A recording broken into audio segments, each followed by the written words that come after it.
with coverage you can count on. This is the Erie News NOWCAST.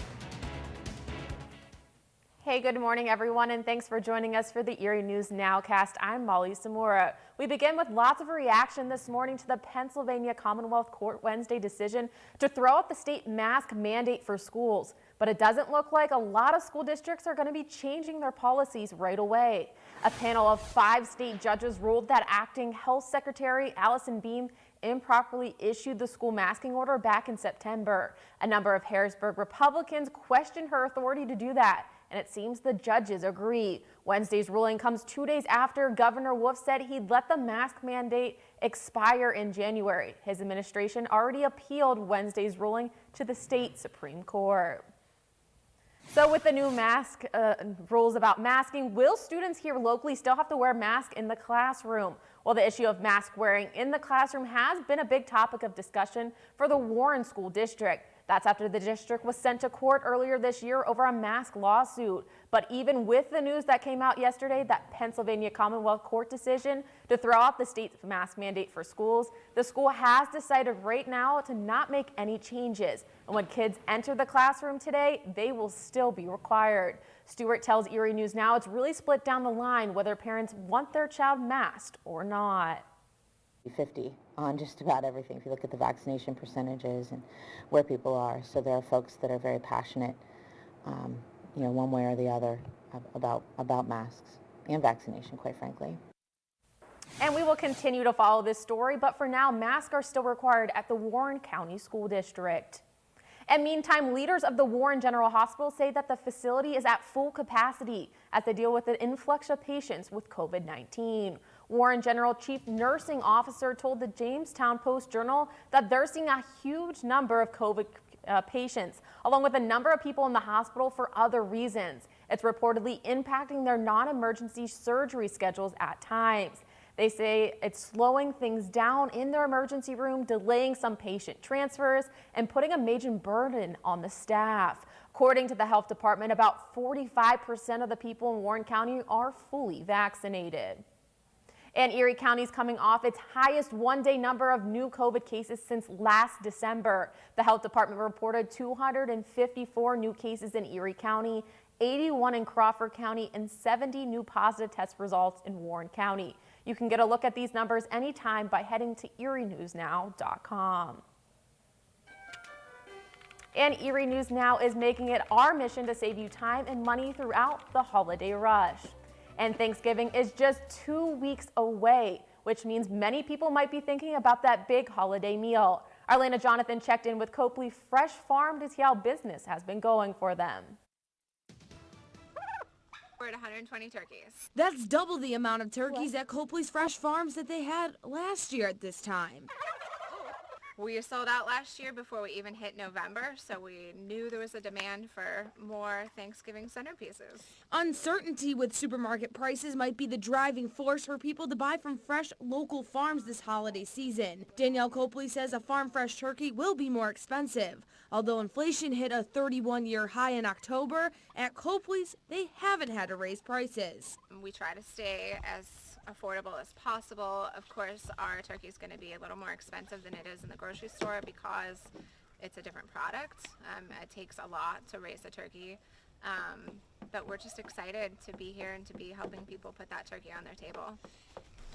Copley explains with supply chain issues in the market, shopping local is the best way to go. Shopping local, the shorter you can keep your food chain, the more secure it is. We're seeing food insecurities at the grocery stores and supply chain issues, but there is food in your backyard. Elena Jonathan, Erie News Now. And teachers in the area's biggest school district have a new union contract. It comes after a Wednesday vote that followed 11 months of contract talks. The more than 800 members of the Erie Teachers Union have voted in favor of the 3-year deal. It's also been approved by the school board. It includes an average annual pay raise of 2.7%, along with some concessions on health care cost. And a number of events are planned around the area of this Veterans Day. They come on the heels of Erie County's effort to honor the men and women who served in the armed forces.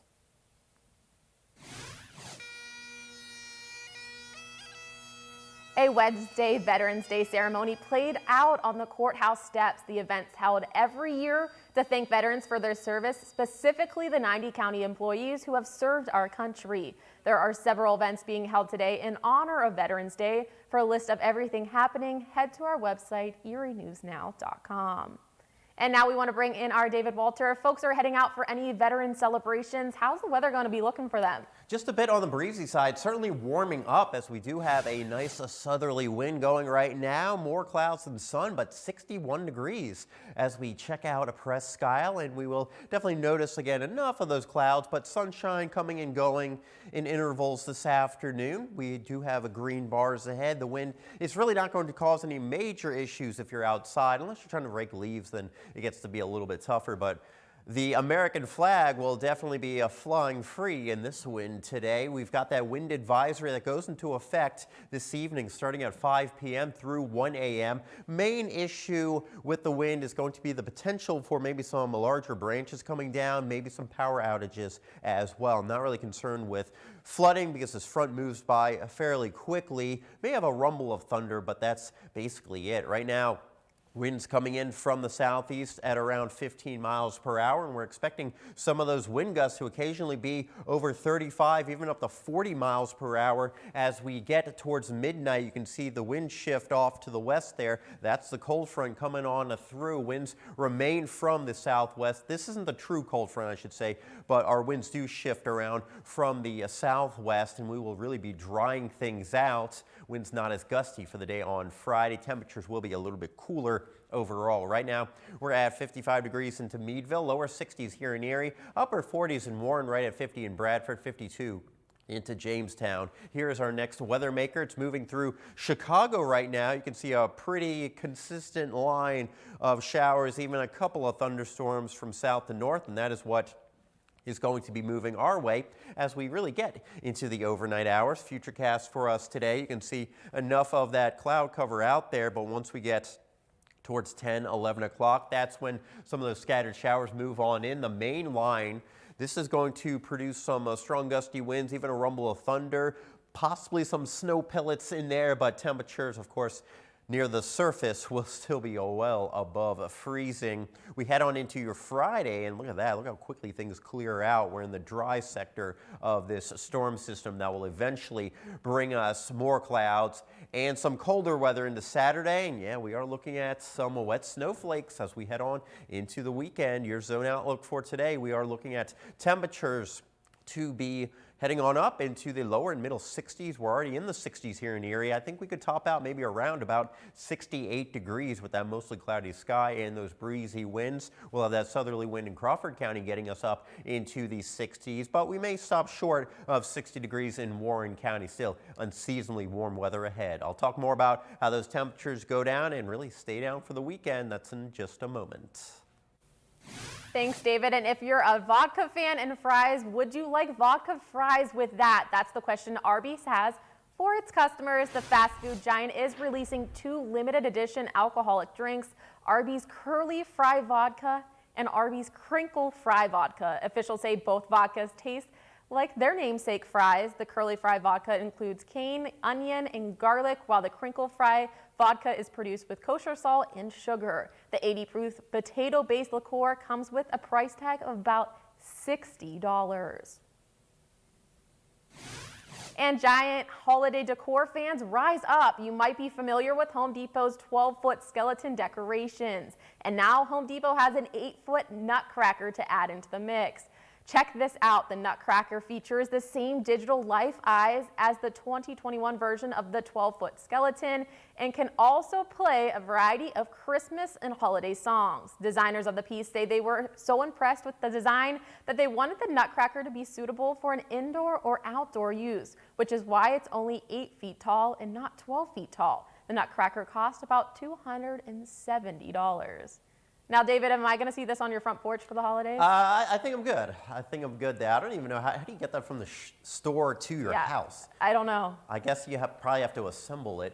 Anyways, as we look over the next couple of days, some folks will be, putting up their Christmas decorations today. It's going to be a little tough doing that with the wind. Tomorrow, wind's still a bit breezy, temperatures a little bit cooler, and we're in the 50s. But look what happens as we slide on into the weekend. Weather getting a little yucky. Now, Saturday night into Sunday, we could have a little bit of lake effect snow, and that could include those areas in the snow belt, maybe a minor accumulation there. And then possibly once we get into Monday, we're going to have to keep an eye on how the models are trending with temperatures. Right now, still just supporting a rain-snow mix, but some inland spots could be a little bit cooler. High pressure starts to build, and that builds our temperatures up, and we're into the middle 50s by next Wednesday, which is also the date of our holiday food drive. So that's good timing there.